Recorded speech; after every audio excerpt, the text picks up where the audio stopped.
Good evening students. Class 10 में मैंने last video में कहा था कि एसिड का क्लासिफिकेशन यहाँ पर कंप्लीट हो चुका है, लेकिन एक टर्म का एक्सप्लानेशन करना रह गया था। जिस टर्म को एक्सप्लानेशन करने के लिए मैंने सोचा कि उसके बेस पर भी एक क्लासिफिकेशन है, इस क्लासिफिकेशन को भी आप लोग समझें। तो ये बेसिस जो क्लासिफिकेशन है एसिड का, that basis is known as basicity. तो बेसिसिटी को पहले हम लोग डिफाइन कर लेते हैं, फिर इसके बेस पर हम लोग डिफरेंट एसिड को क्लासिफाई करेंगे। तो चलिए सबसे पहले हम लोग क्लासिफिकेशन ऑफ एसिड में बेसिसिटी को एक्सप्लेन करते हैं। तो हेडिंग आपका वही रहेगा,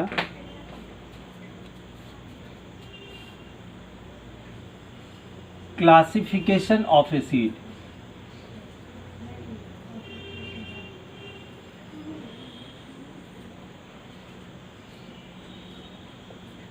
क्लासिफिकेशन ऑफ एसिड्स किस बेस पर? तो ऑन द बेसिस ऑफ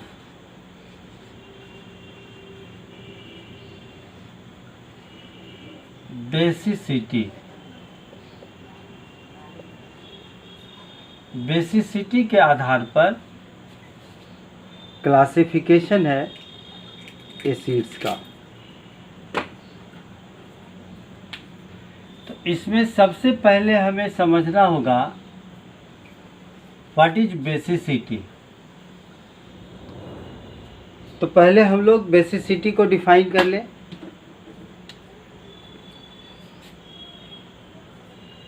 इसके लिए सबसे पहले आप बेसिसिटी को डिफाइन करें।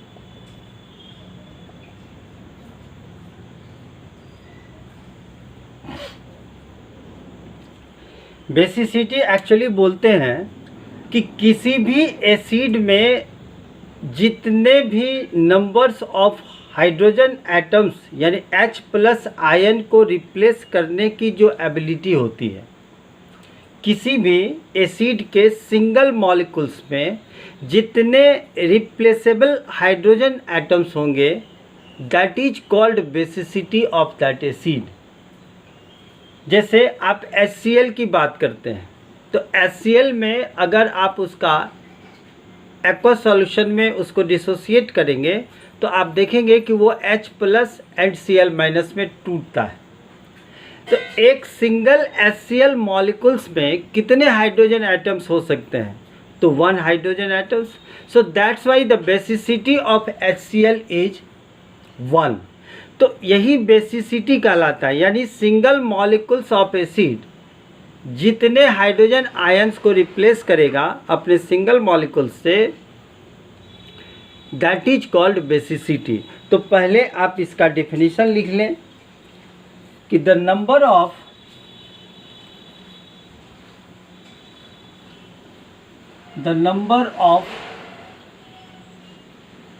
Replaceable hydrogen atoms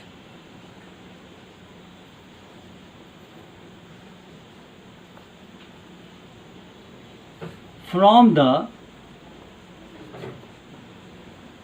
single molecules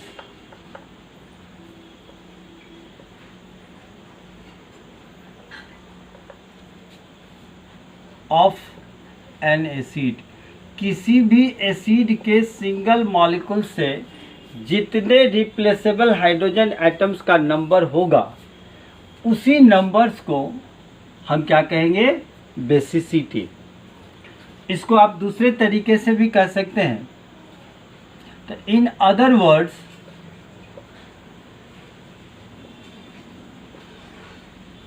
we can say that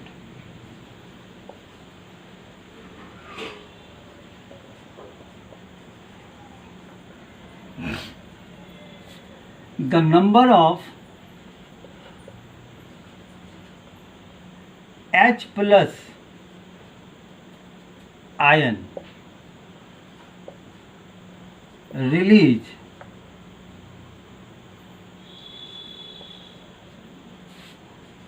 by the single molecules of an acid in an aqueous solution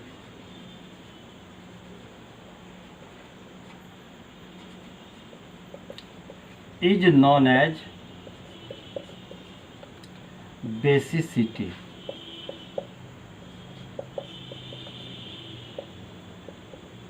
of that acid। इसे ही हम उस एसिड का बेसिसिटी कहते हैं। आप एग्जाम्पल से समझ जाएंगे। एग्जाम्पल में देखें, जैसे हम यहाँ पर एसिड का नाम लिखेंगे, उसमें रिप्लेसेबल हाइड्रोजन कितना है,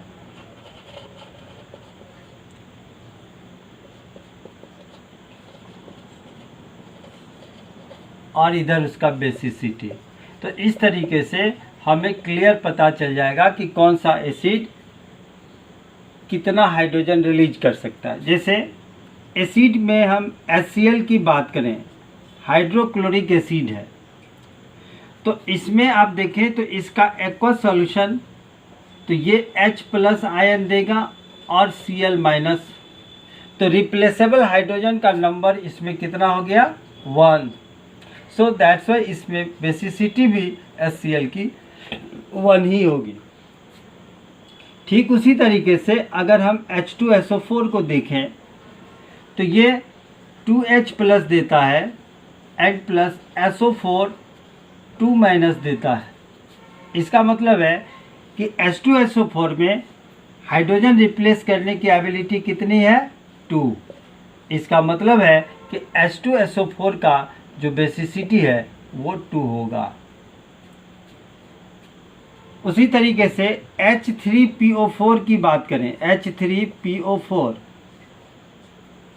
तो इसमें 3 हाइड्रोजन रिप्लेस करने की एबिलिटी है, यानी एक्वस सॉल्यूशन में ये 3H प्लस देता है, N प्लस PO4 3 माइनस में टूट जाता है।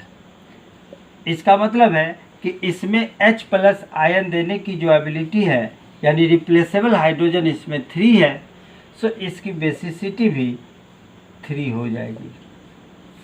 उसी तरीके से आप किसी ऑर्गेनिक एसिड की बात कर लें, जैसे CH3COOH है, तो इसमें भी एक H प्लस देता है ये, N प्लस CH3COO माइनस में टूटता है, यानी ये 1 हाइड्रोजन को रिप्लेस करेगा, तो यानी इसकी बेसिसिटी हो जाएगी 1।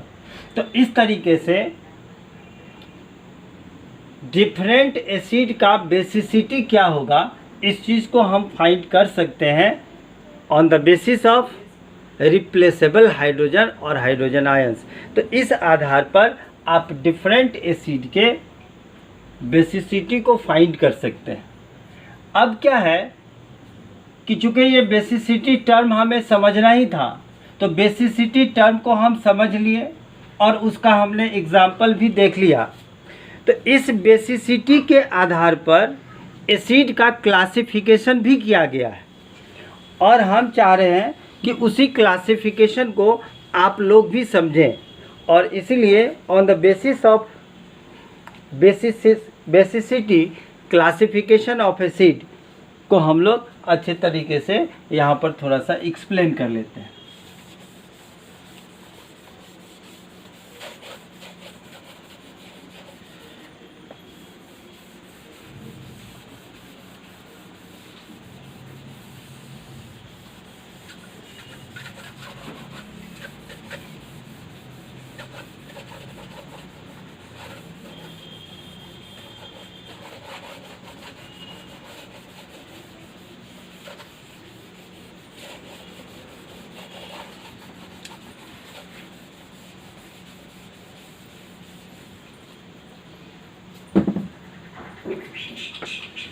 अब चलते हैं हम लोग बेसिसिटी के आधार पर।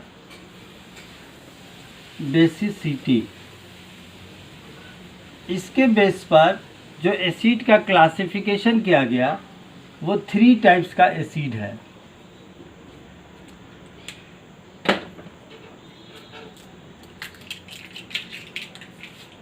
जिसमें फर्स्ट है मोनोबेसिक।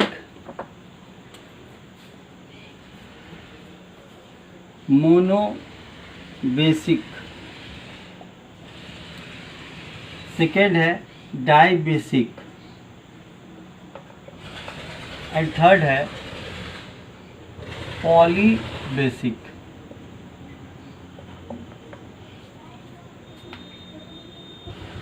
याद रहे कि बेसिसिटी को हम प्रोटोनिक भी कहते हैं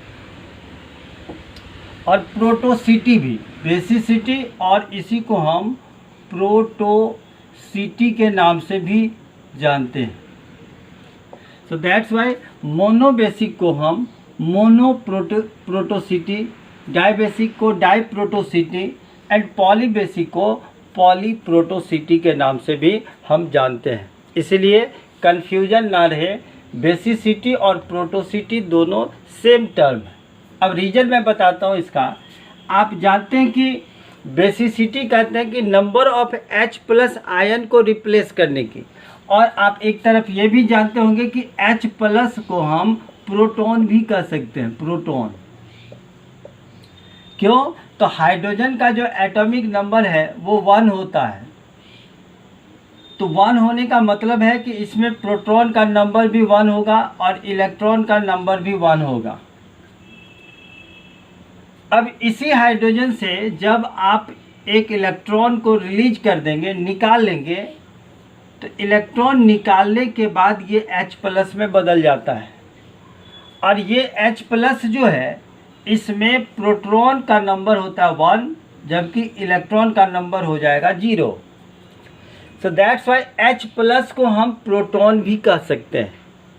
तो यहाँ पर चूंकि हाइड्रोजन आयन रिप्लेस करने की जो एबिलिटी है उसी को बेसिसिटी कहते हैं, तो उसी हाइड्रोजन आयन को चूंकि रिप्लेस करता है, that's why this is also known as प्रोटोसिटी।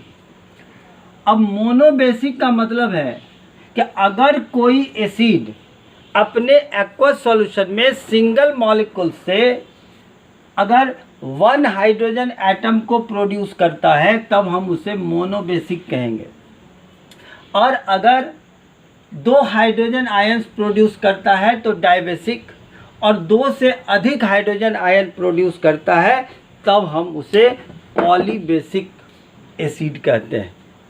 तो इस तरीके से बेसिसिटी के बेस पर एसिड का ये 3 क्लासिफिकेशन हो गया, monobasic, dibasic and polybasic.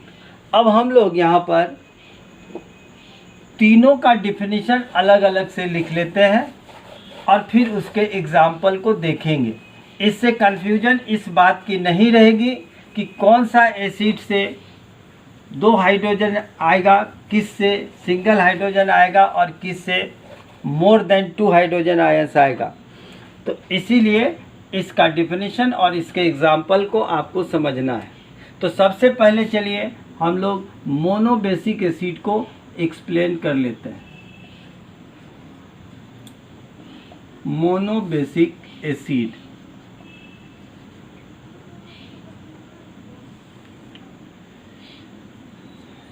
those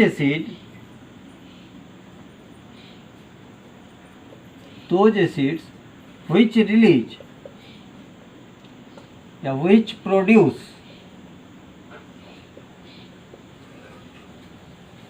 1 hydrogen ion, H+ ion को हम हाइड्रोजन आयन कहते हैं, 1 H+ ion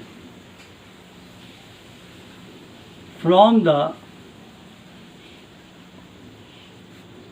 single molecules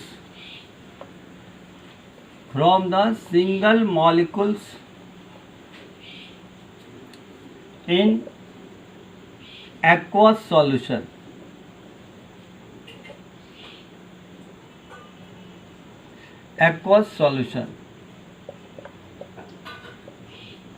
are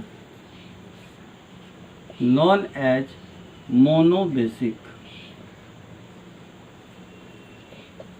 और इसी को क्या बोलेंगे, मोनोप्रोटोसिटी।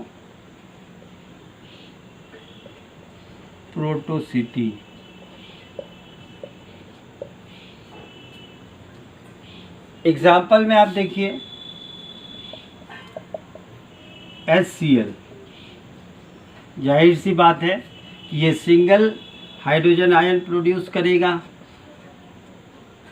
तो आप इसे क्या कहेंगे, यानी इसकी बेसिसिटी 1 हो जाएगी, तो यानी ये मोनोबेसिक एसिड है। उसी तरीके से अगर हम HF में देखें, यानी हाइड्रोजन फ्लोराइड की बात करें, तो ये H प्लस देगा प्लस F माइनस देगा, यानी इसकी भी बेसिसिटी 1 हुई, तो ये भी मोनोबेसिक है। HBr की बात करते हैं, हाइड्रोजन ब्रोमाइड की, तो ये भी एक H प्लस देता है प्लस Br माइनस देगा, यानी ये भी सिंगल H प्लस देता है, यानी ये भी मोनोबेसिक है। इसके हिसाब से और देखें तो HI की भी हम बात कर सकते हैं, तो ये भी सिंगल हाइड्रोजन एटम देता है, आयंस देता है, एंड I माइनस में टूटेगा, तो फाइनली ये भी मोनोबेसिक है। So these are the different monobasic acid. उसी तरीके से आप फॉर्मिक एसिड की भी बात कर सकते हैं, HCOOH, तो ये भी H प्लस देता है प्लस HCOO माइनस में टूटता है, यानी ये भी मोनोबेसिक है। एसिटिक एसिड की बात करें तो ये भी सिंगल H प्लस देता है, इसलिए ये भी मोनोबेसिक ही है। इस तरीके से बहुत सारे ऐसे एग्जाम्पल्स आपको मिल जाएंगे जो मोनोबेसिक एसिड कहलाएंगे। तो इस तरीके से ये डिफरेंट एसिड को आपने देखा कि सभी सिंगल H प्लस आयन दे रहे हैं अपने एक्वस सॉल्यूशन में from the single molecules, that's why these are called monobasic acids. तो अब हम उम्मीद करते हैं कि आप लोगों को ये मोनोबेसिक एसिड का कंसेप्ट समझ में आ गया होगा। नेक्स्ट हम अब बात करते हैं डाइबेसिक एसिड की। तो जाहिर सी बात है कि वैसे एसिड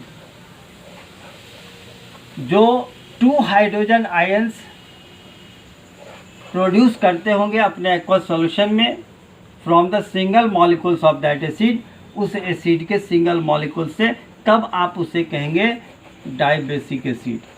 तो मोनोबेसिक का कंसेप्ट क्लियर है। अब हम लोग डाइबेसिक की बात करते हैं।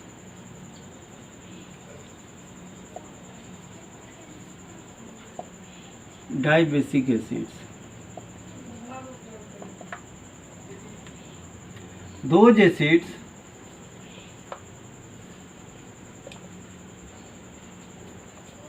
which produce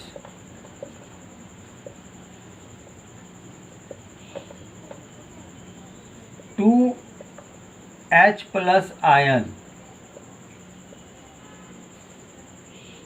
in their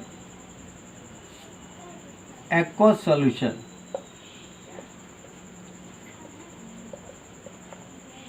from the single molecule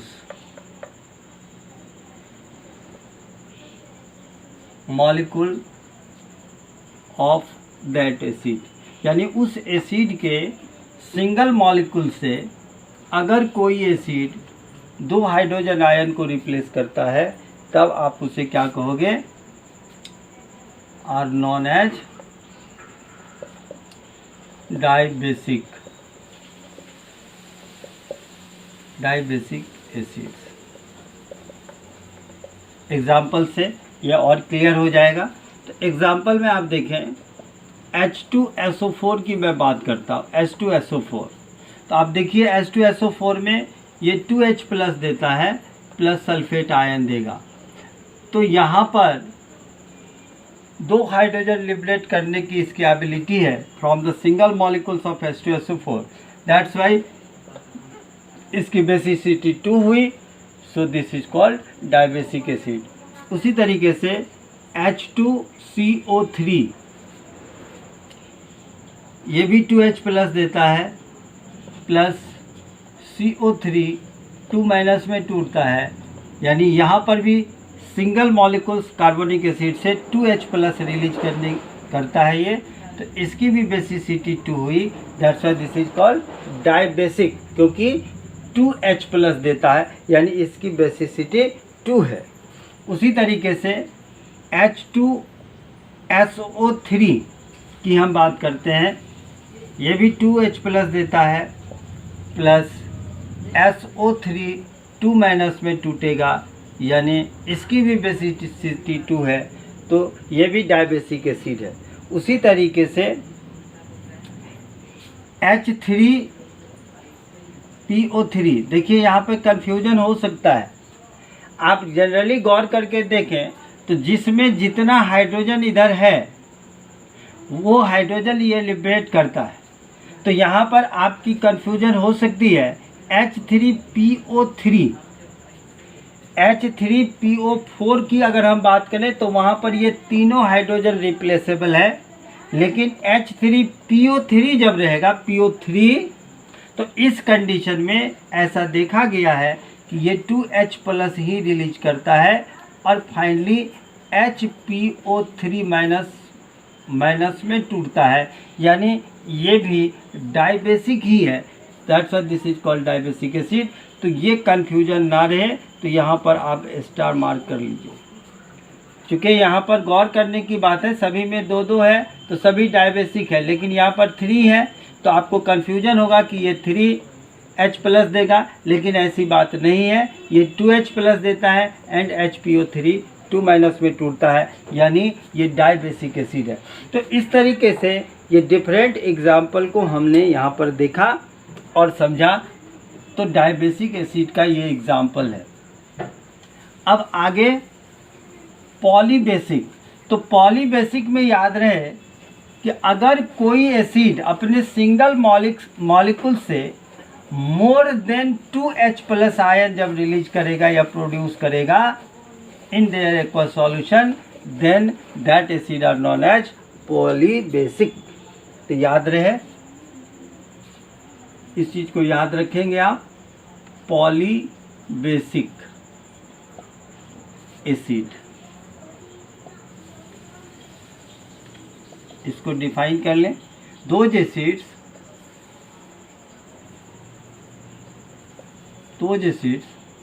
which produce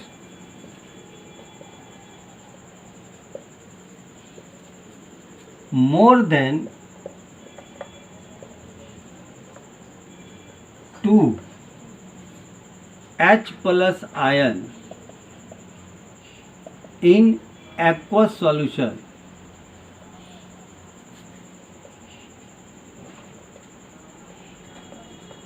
from the single molecule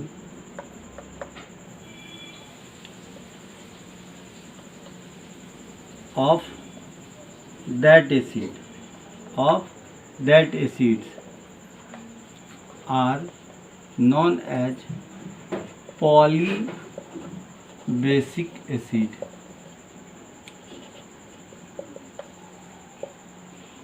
फिर यहाँ पर हम लोग एग्जाम्पल में देख लेते हैं, जैसे H3PO4 है, तो H3PO4 3H प्लस देता है एंड प्लस PO4 3 माइनस में टूटता है, यानी इसकी बेसिसिटी 3 होती है, that's why this is called polybasic acids. इसके बाद H4P2O7, इसमें ये 4H प्लस आयन देता है एंड P2O7 पे 4 माइनस आएगा, यानी इसकी बेसिसिटी 4 होती है। So these acids are the example of polybasic acid.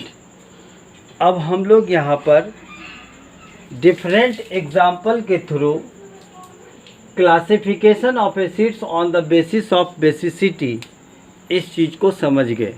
यानी अभी तक आप लोगों ने 4 क्लासिफिकेशन किया था और ये 5वां क्लासिफिकेशन है। किसी एक बच्चे का एक कमेंट आया था कि sir this is class 10, so you teach in details और more details। तो मैं उन बच्चों को कहना चाहता हूँ, अगर आपको अभी भी कुछ और ज़्यादा क्लासिफिकेशन पढ़ने की ज़रूरत है, या आपको लग रहा है कि क्लासिफिकेशन के रिगार्डिंग कुछ और कंसेप्ट की ज़रूरत है, तो आप निश्चित रूप से गूगल क्लासरूम में अपने कमेंट्स को लिखें और मैं उस चीज़ को देखते हुए, अभी और क्लासिफिकेशन है, लेकिन मैं बता दूं कि ये अभी आपके स्टैंडर्ड से अलग है, ये 11th स्टैंडर्ड का है, इसीलिए मैं इसे अभी यहाँ पर उतना आप लोगों को बताने की कोशिश नहीं कर रहा था। लेकिन फिर भी कुछ बच्चों ने जो रिक्वेस्ट किया है, मैं उसका स्वागत करता हूँ।